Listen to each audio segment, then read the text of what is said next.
Welcome back to Partnerships Unraveled, the podcast where we unravel the mysteries around channel and partnerships on a weekly basis. My name's Alex Whitford. I'm the VP of Revenue here at Channext. I'm very excited this week to welcome our special guest, Laura. Laura, how are you doing? Hi, Alex. Nice to see you again. I'm excited to be here. Thank you for inviting me. It's a pleasure to have you on. Look, I'm obviously, we've crossed paths at Zoom, but you've had quite the career before that. Love it if you could walk us through what you've done and where you've been. Awesome. Yeah, so Alex and I worked together at Zoom as part of the channel team there for 4 years, helped to take the company public and grow that team from about 4 when I started to, I think we were a little over 340 people or so after we left. So huge spike. Before that, I was at a company called Channext. And I ran technology alliances there. Before that, I was at Box and helped build their channel strategy and model. And before that, I was at Riverbed, which I was both in the technology alliances team and the channel team at Riverbed as well. So kind of a mix of infrastructure companies and SaaS companies as well. And so long history of being in tech and really being part of disruptive technology, which is what I've always been interested in doing. I was going to say there's some heavy-hitter names there in terms of disruptive technology. Riverbed, Zoom, Box, Nutanix, all in their own way really helped carve out a really particular place in the tech space. That must have been a fun journey and fun companies to be a part of. Yeah, super fun and great people. I always feel like those types of companies always attract really smart, driven people. And so I've had so many amazing colleagues I've learned from over the years too. And so building a sort of channel program completely from scratch at Box, you've developed lots of benefits, pricing models, incentives. Sort of what were your biggest learnings through building such a sort of complicated process? Well, I think in general, and Alex, I'm sure you know this well, aligning with sales is probably the most important thing, and making sure that you're aligned with the sales leadership and everything from where does direct sales interact and the channel starts and stops. I think really having that discussion and mapping that over the customer journey is super important, right? Because I think that's where, in every company I've been at, that's where the issue is. If you don't map the customer journey and say, okay, where do we insert partners and at what point do we want them to start getting involved? And having clarity around that, you run into a lot of problems in the field. And hopefully you're aligned on that as well with the direct sales team. So at Box, again, they were a completely direct organization when I joined. Channel was a brand new thing that they wanted to do. I owned programs and operations as part of that. And so really had to just start. And it was the first time I had built a channel program from scratch as well. So spent a lot of time with leaders that I respected within the channel. Asked them how they would do that. I think my naivety a little bit was also helpful since I was really young and new at doing that, and not knowing that SaaS, that channel in SaaS was also very new. And I kept getting advice like, no one's done this before, Laura, you shouldn't take that job. Like, you're just going to fail at it because, nobody can do channel in SaaS because of the operational issues, provisioning. It's not like a hardware business where the distributor is just taking something and shipping it, which is the old model. Delivering software in a SaaS model was pretty novel in the channel at the time. And so from there, I took some of the things that people were doing in traditional models, like the discount model and so forth, and deal registration and all those things that are traditional to the channel business. We did have some of that. And the reason why we were doing specifically like deal registration is we want to just have visibility into what was coming in. And because also the direct team, it was all direct, also helping push alignment with the direct sellers so that a deal would come in, they would see it, they'd have to review it, they'd have to engage with the channel partner and so forth. So we had MDF, we started doing some marketing development funds. We were in the process of building a partner portal, but everything was manual. Everything was just on a Word doc, being sent in and so forth. But I would say the number one thing was really alignment with sales, especially with a direct heavy company. And making sure you're aligned with the sales team, understanding where the channel starts and stops. And then eventually being able to figure out, do you want to have a channel heavy portion of the business that you're driving towards. And so I would say, those things are probably the most important, and some of those aren't new to channel leaders who are listening today. But I can't emphasize enough how just making sure the customer journey is mapped against the channel one. I'm smirking as you say. I'm sure that's not something new to a lot of our listeners. I know I've had that fight previously in my career. There's listeners smiling now because that's their job. Basically, they're having that fight. You touched on something really interesting. How much of the business should come from channel? We're hearing Microsoft, Google, AWS talking about 100% of business being partner sourced or partner supported. In your vision, in your world, is there a right number, and or is there how do you go through that process to understand how much of a business we should be working to be in channel supported at least? Yeah, that's a great question. I think that really depends a lot on every company and the business they're running, the technology they have.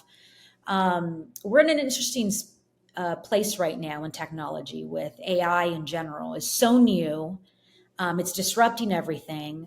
And it's equivalent to when, the internet came around, right? You could think about that. And when people were going from on-prem into the cloud and how disruptive that was. And we saw so many channel companies either go under if they weren't innovating, right? Or companies having to completely change their sales model because of the cloud. And so I think we're going through a similar process right now with AI. So I think that channels and partners are going to be even more important than they ever were because of it. And so if I were starting a company today, I would probably just start integrating partnerships from the beginning of the journey. And I know there's different phases now that I'm in the VC world, about product market fit. You can't really help a third party sell your product if you don't have product market fit yet. So I don't know if there's a role there. They could probably be consultants and help advise you as to how you reach certain markets and talk to certain customers as you're going through that exploration of product market fit.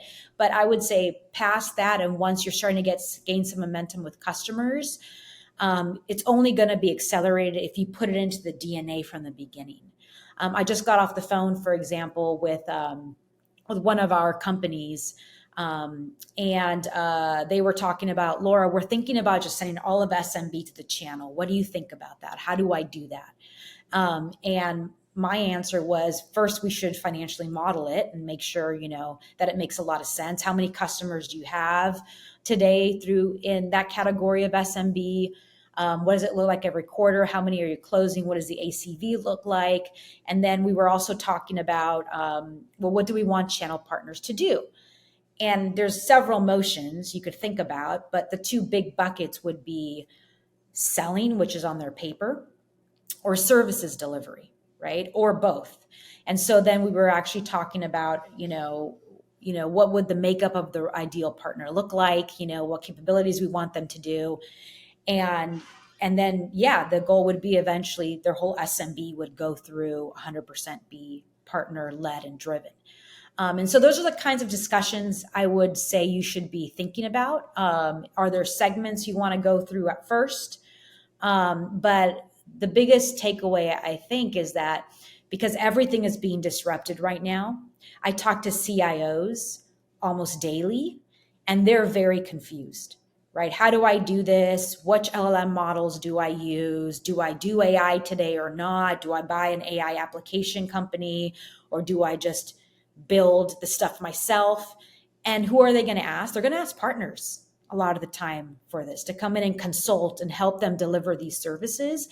So I do think the role of partners today is going to be even more critical than it was in the past. Yeah, I think the point I'd layer over the top of that as well, we've seen and maybe I'm being slightly biased with my British hat on, but we've always seen a big shift towards channel once you start to enter EMEA and APAC, right? I think it's a more channel and partnerships led business, multiple taxation, multiple legal, multiple language. That adds complexity, and it drives a requirement to have the channel. And I think what's really interesting is, while AI is obviously going to speed up, and especially generative AI is going to speed up creation of content, that people and people dynamic becomes is still required. And so I think we're going to see, and we're experiencing it, you're going to see a leaning out of direct go-to-market motion as you can replace some of that functionality with AI. But then you're still required to have those personal relationships, because once product and price is evened out, we start to buy from people. And so the businesses that do that extremely well, Microsoft is obviously front of mind, given the open AI piece and having the largest channel in the world. How you start to fuse those two pieces together, Microsoft's going to be very interesting how they explore that their Copilot solution, which is embedded into Office 365, that's being layered into the biggest channel in the world. How those two pieces come together, it's going to be an interesting watch over the next couple of years. Absolutely. And I actually think right now is a really fun time to be in the partnerships world, if I'm being honest, because there's so much being generated right now. People are really excited to be a part of that. And like I said, customers are just asking for help. They don't know where to start. 100%. And so you were responsible for partner ops programs and BD within the channel team at Zoom during the pandemic. And we both experienced it, sort of the biggest tailwind of all time, I think. How do you handle and maintain sanity, such a massive spike in demand and requests from partners? Well, I don't know if we tried. I mean, there were days that, I'm not going to lie, were really, really hard, and, I'd get on Zoom with my team members, lots of tears, lots of people really upset, just because the massive amount of volume that we had to just handle overnight that we were not ready for and couldn't do. And so when we had leadership meetings just with my direct team almost daily during that time period, just to get feedback, what's going on, how's everybody doing, how are people handling things. And just the number one thing we talked about was focus and prioritization, and we needed to make sure that the things that were the most important, we were going to take care of, and we couldn't take care of everything. And so some things we did have to let go. And unfortunately, there were times during that period where, people were really upset at us, customers, partners, because we weren't being responsive. And it was just because of volume. To put things in perspective, the company grew like 360% over that time period, but the channel, we grew over 700%. So we were almost double what the direct side was doing during that time period. And it was interesting because myself and the CRO at the time, he was shocked because he said, I thought the opposite was going to happen because, people just want their licenses right away, go direct to Zoom, cut out the partner, do what they need to do. And it was the opposite. People were looking even more towards their partners to be able to help them implement the service, think through how they wanted to move to hybrid, provide them consultation on what that model should look like. And I think we're going to see something similar with AI, and why I've been saying that as well. But yeah, I think prioritization, focus, making sure you're really, and also checking in on people. We were very good about, trying to tell people, turn off your laptop, go to sleep, get some sleep, do what you need to do, make sure you're okay. And focusing on the people aspect of it was really important too. Yeah, I think it's interesting that you sort of pull the two pieces together around AI and COVID. I think that's why I'm so bullish around the channels going to win, because we saw a global pandemic, business critical, communication had to happen while people were working from home. And even then, people were slowing down and saying, hang on a second, let's make sure we're running this through the people that we trust. There's lots of communication out there around, or there's lots of fear happening at the moment. So we need to go back to what we know, which is we trust partners. We trust our partners. We trust our team. They've been supporting us for years. And so we didn't see that huge spike or that outsized spike in the direct go-to-market motion. We saw the outsized spike in the channel go-to-market motion, because when push comes to shove, I'm going to go where I trust. And AI is, in some areas, as scary, new, innovative as what happened through COVID. And so people are going to fall back on what they know. And that's the people that they've had those long-term relationships with. That's right. I completely agree. And so to shift space slightly away from channel, but more to alliances, you built two technology alliance programs, one at Riverbed and one at Nutanix. We at Channext are seeing alliances and channels merge, right? Alliance strategy and channel strategy has almost been separate, and one was happening in a separate go-to-market motion built. I think in a perfect world, if you were building it from scratch, you'd have alliances coming together and then a unified channel strategy happening between alliances underneath. How do you see that world coming together? Oh, absolutely. I would say the calls I get the most around leadership calls is this: hey, we want to merge alliances and channel. You have that background. Right now we have different leaders. It's not working. How do we merge it? And it's because the advent of the platform, a platform story.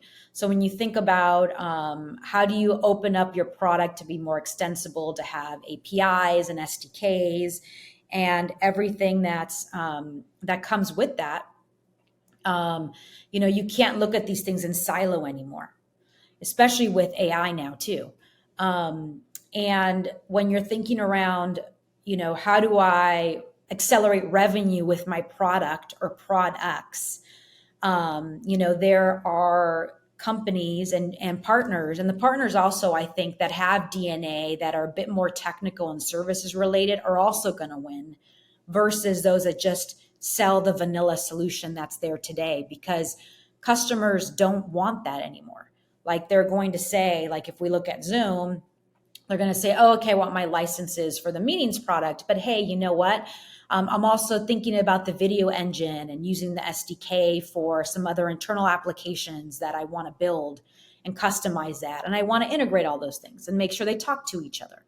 And so just having those types of conversations, you need channel leaders today who are also somewhat technical and understand the products and understand the value proposition, and how customers are using your product in a whole solution sense, right? And what those use cases look like.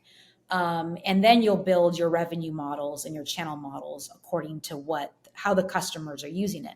So absolutely. And that's also a discussion I would have to channel leaders today. And I kind of don't like this word channel for that reason, because I think it has this connotation of like the old school kind of partner executive that only does kind of one thing. But I would say that, make sure you're very close to the product teams today and understand, what they're building, what they're doing, and why. Product management is your friend, not just spending time with the revenue organization.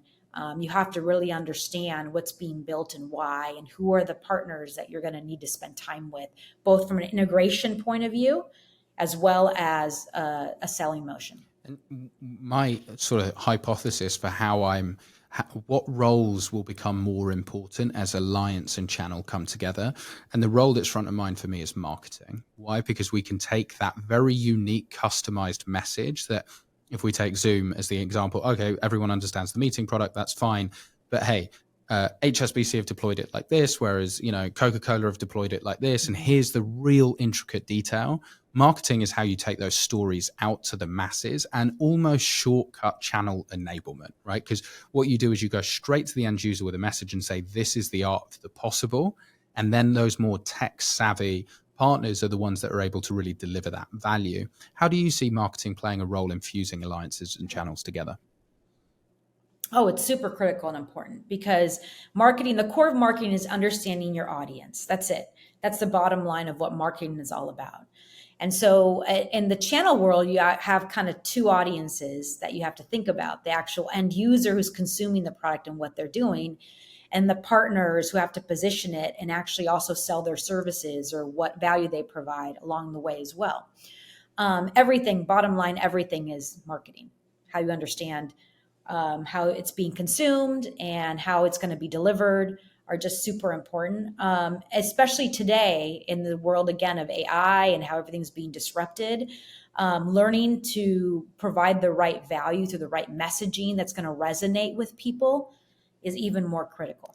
The other piece as well, right? I think that there is a huge difference between, hey, here is the product integration story, and here is the demand. I think one of the things that Zoom taught me better than anything is you can have the world's best constructed or world's worst constructed channel program. If the end users demand it, it will come, right? And so why I think it's so important for marketing is, hey, it's great that we've got these two logos together on a banner. Who cares? It's what is the message that's creating the demand at the end user level that then the channel wake up and say, okay, we should really be heavily investing in this Yeah. messaging?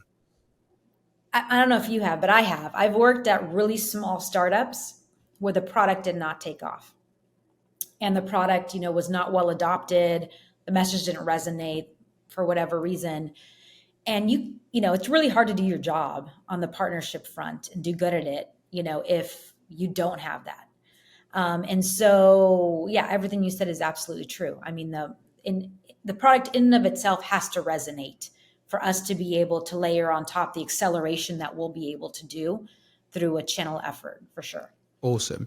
Earlier in the podcast, we touched on product market fit. We're sort of evangelizing channel market fit or partner market fit, which is at the beginning, you're building a really, really minuscule, deep channel, but you're not going broad. Once you've got that first inclination of like, okay, this is starting to work with 3 or 4 partners in the US or maybe even 10, 20, 100, and now we need to scale this global. One of the continuous topics that we see at Partnerships Unraveled is how the hell do you really scale a channel? How do you really take it broad? I'd love to get your input on how you think that can be done successfully. Yeah, I mean, first of all, again, it's aligning with what the company strategy is, because it's a funny chicken and egg thing here in the channel. Because if you move too fast in the channel, on the channel piece of it, and you don't have the resources, the support of the company, sometimes I've been in situations where they expect, oh, I'm just going to sign a bunch of partners in India, and they should be giving me $100 million in revenue within a year just because I signed them up. It's like, no, you have to support them, have resources, have training, have people on the ground as well to be able to support their efforts to let them grow. And so being able, again, to have internal alignment, but then, be able to say, we're going to focus on these areas for the year. Here are the markets we're going to go big in. And here's how we're going to invest in those markets. And having that clarity and that plan is the primary thing you have to do. Once you do that, I do think the people part is really important. And what I mean by that is, if I want to go into England, right, I know that if I hired Alex, he knows all the right partners and has all the right relationships, and we can quickly get this set up. So I do think having the right people that you hire who understand the market you're trying to go into and those partners also will get you there a lot faster than if you don't have that today.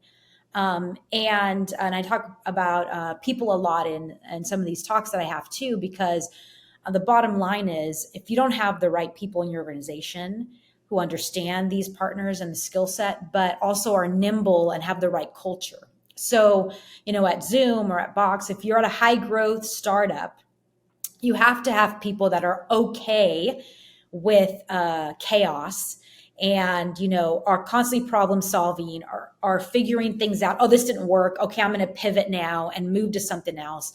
Being flexible, who are risk takers as well, and okay with not everything churning out all the time. And as leaders also, I would say that you have to also support your people to let them try things out and fail sometimes within guardrails, of course, but then pivoting and doing that as well. And so to answer your question around scale is, one is the core of it is having the right strategy and plan. That's just at the core. So deciding these are the markets, here's what we want to do, layering on the investments on top of that. I always say that operations are such an unsung hero within the channel. And I would say at Zoom, which Alex knows was super painful. It was the number one thing that I think inhibited our growth, was just our operational model was not there to support channel. It was a direct model, and we were considered kind of a second thought until we were proving ourselves. And once we got there, it was almost like we were taking off so fast. We were at least a year or two behind the direct operational piece, and that was very painful. And so I would say the operational piece is super important, because it absolutely can inhibit growth if you don't have the right operational model to support what partners are trying to do and your internal teams. And then third would be the right people to go out and recruit the right partners. And so, I mean, what I described as nirvana, nobody gets all three of those things at the same time. But if you're able to do that, then you should be able to scale this in a positive way. The one thing that I'd sort of add to that, and the two sides, you're right. The first piece is people are your brand. You can invest in everything, but once you get into the channel, it doesn't matter how good your brand is. Your brand is my face, right? At the end of the day, it's who's walking Right. the floor, Right. it's who's coming in. Because if I screw you on a deal, hey, that's it. It doesn't Mm-hmm. matter how much investment there's in. That's right. You are just the brand that screwed me on the deal. So as far as I'm concerned, that's who you are for all time. And so you've got to be so precise with who you hire, who is going to be the face of your company. Because if you get that bit right, then you're in a good spot. You're in a pretty good spot. You're going to beat most companies just by making those critical hires. The thing that I always find interesting over the top, let's use your 100 million in India. I'm forever correcting people's opinions that you don't just sign partners and hey, it works. For me, the most underutilized motion is opportunity creation. I really see over the next few years that it's great, sign those partners and then create opportunities with them, and having a sales and marketing motion together where they really understand, are we breaking into new customers? Are we signing into existing customers? Is there an attachment play? How are we creating those opportunities and giving them demand generation content that allows them to turn that on at scale? I think that's the only way that you can really go wide. Right. Oh, completely, 100%. Because if I think around at Zoom, how we went from 4 people to 300 and then grew it double what the direct team was doing over COVID, it was really the team. It was all of, you were part of that team, you and everybody else. There was no way that if we didn't have the right people there who had the right relationships, knew what they were doing, and had such a strong team, that we would have been able to do that.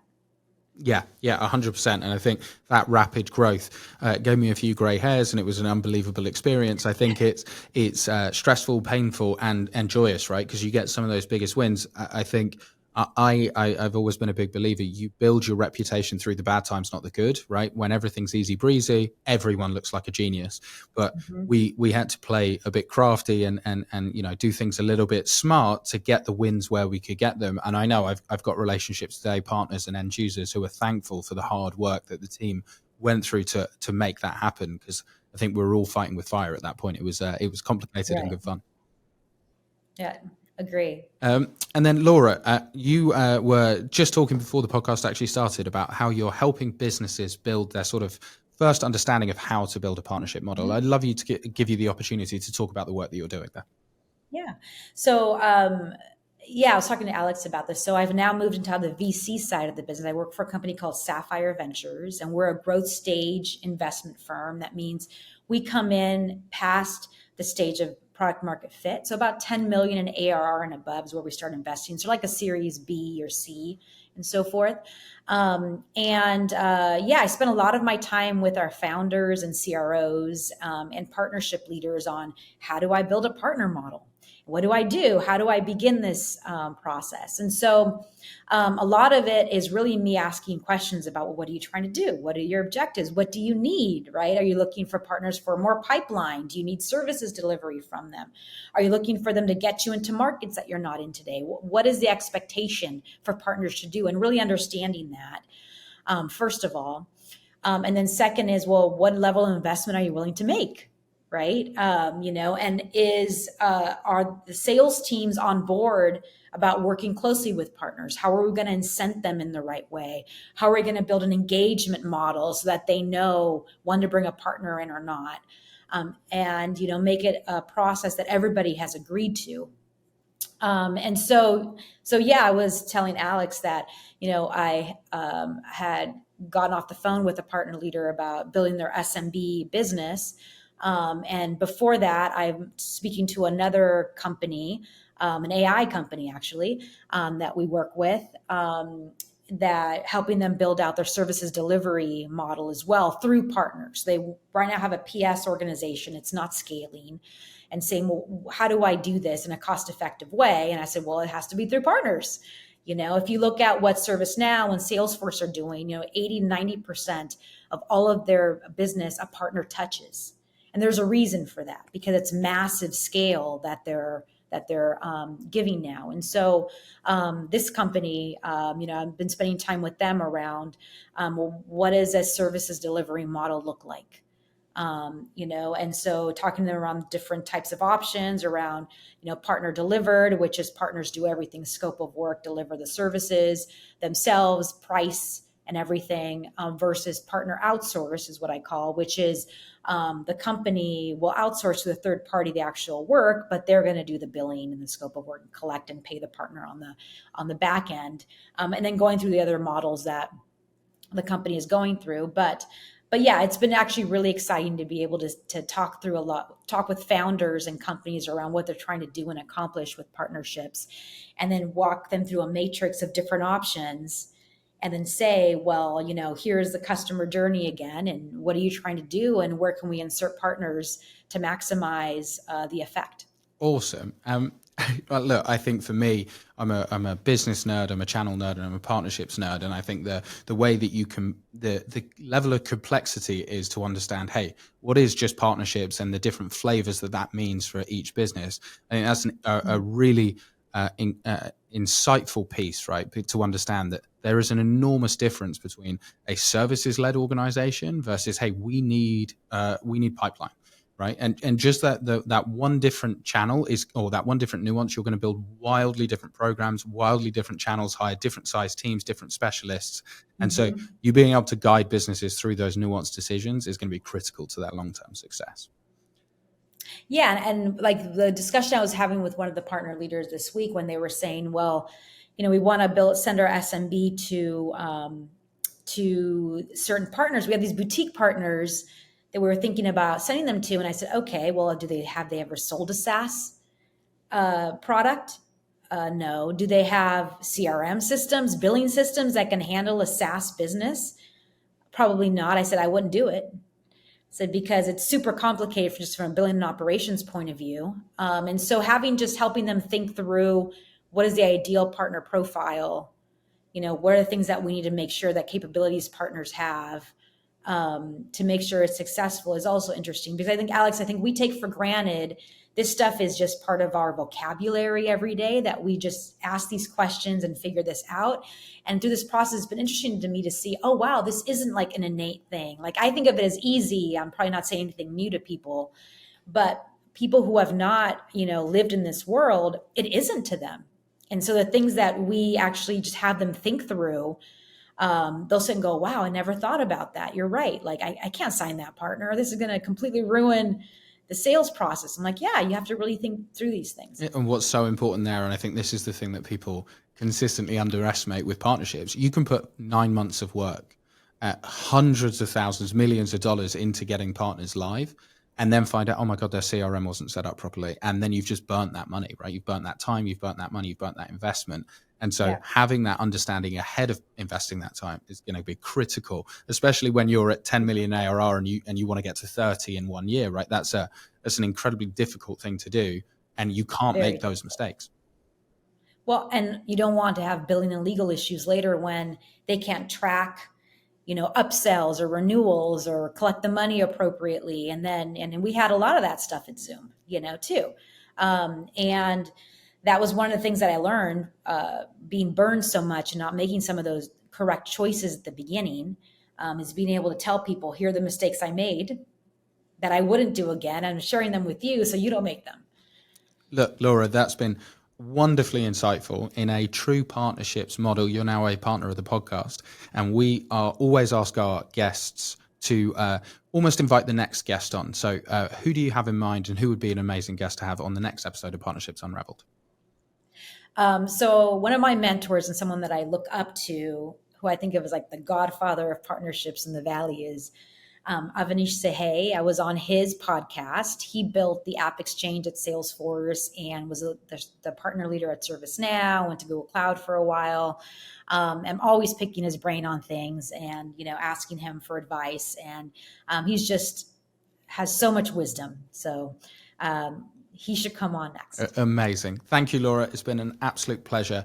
And I hope our listeners have enjoyed this episode of Partnerships Unraveled. And we look forward to next week. Thanks, then. Thank you.